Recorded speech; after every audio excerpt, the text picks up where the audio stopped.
Today, we're going to be diving straight into Chapter 3 of Leonard Euler's Introduction to Analysis of the Infinite, and we'll see a very clever shortcut to determine the coefficients of fractions in partial fraction decomposition. So, sometimes fractions with complicated denominators can get messy, but there's a way to simplify them by breaking them up into simpler fractions with denominators that are the factors of the original denominator.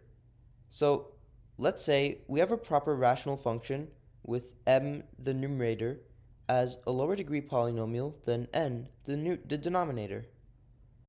For example, let's say we have 1 over z times z plus 1, which is the same thing as z squared plus z. The denominator is clearly of a higher degree than the numerator, so this one checks out. We can break this fraction up into the two fractions a over z and b over z plus 1, where a and b are constants. So let's solve for a and b. Let's multiply both sides of the equation by z times z plus 1. This gets rid of fractions as the left side cancels to 1, the z's cancel in the first fraction on the right side, and the z plus 1's cancel on the second fraction on the right side. And so we get 1 equals a times z plus 1 plus b times z. Then we distribute and get 1 equals a times z plus a plus b times z. We group the terms to get 1 plus 0z equals a plus b times z.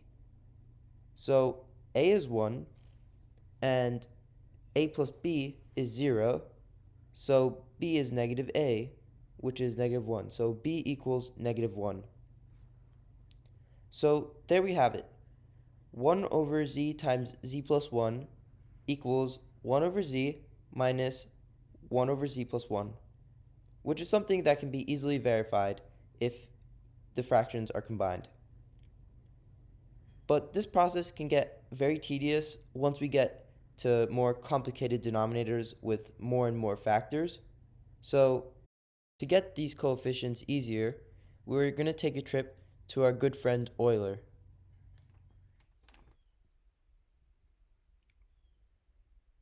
So Euler says, suppose we have our rational function m over n, where of course n is of a higher degree than m, and he says n has a linear factor, p minus qz. So n equals p minus qz times s, some polynomial 1 degree less than n. And we say that m over p minus qz times s equals some constant a over the linear factor p minus qz plus some other fraction big P over s. We can repeat the process on p over s to get all of the linear factors of n.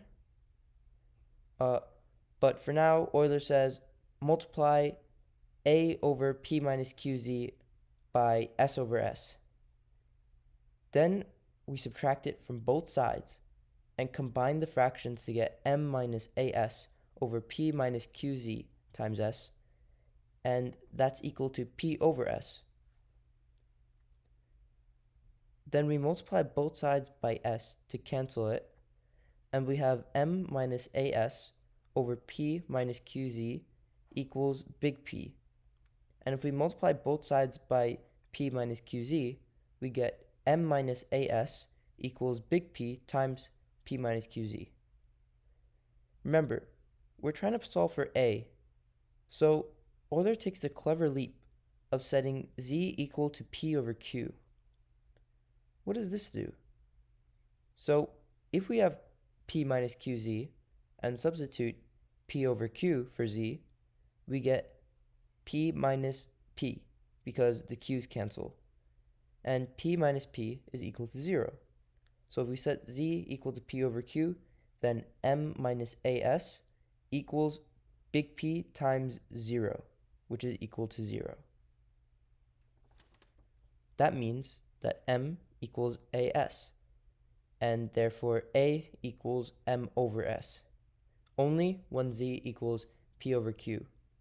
And remember, m and s are both polynomials depending on z. And since p minus qz and s are relatively prime, we don't need to worry about s being equal to 0. So Euler now gives us an example so we can see this in action. He says, let's look at 1 plus z squared over z minus z cubed, which factors in the denominator to z times 1 minus z times 1 plus z.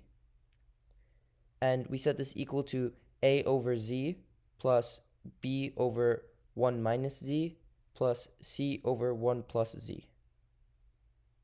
So let's solve for a first. We know that a will be m over s when the factor z equals 0. And that's of course when z equals 0. So we plug in 0 to m over s, which would be 1 plus z squared over 1 minus z times 1 plus z. Notice that we exclude the factor of z, and now we substitute in 0 for z, and we get 1 plus 0 squared over 1 minus 0 times 1 plus 0, which comes out to 1. So a equals 1. Now for b, m over s equals 1 plus z squared over z times 1 plus z. And 1 minus z is 0 when z equals 1. So we substitute 1 in for z to get 1 plus 1 squared over 1 times 1 plus 1, which equals 1. So b is also 1. For c, m over s equals 1 plus z squared over z times 1 minus z.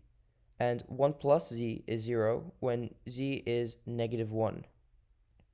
So we plug in negative 1 and get 1 minus negative 1 squared over negative 1 times 1 minus negative 1, which comes out to negative 1.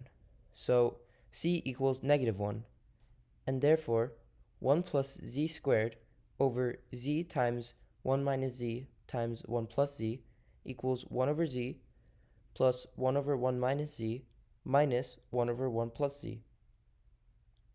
And that's how you decompose a rational expression with linear factors in the denominator. But next up in part 2, we'll deal with the case when some of the linear factors are raised to a power, which complicates things and makes things a bit more tedious. But in general, this method is so much more quick than setting up a system of equations. So partial fraction decomposition can be very useful at times, especially when you're taking the integral of a really complicated fraction with many linear factors in the denominator, or when you're computing particular sums or infinite series, like the sum of reciprocal triangular numbers, which is something we'll see in future videos. Okay, get lost now.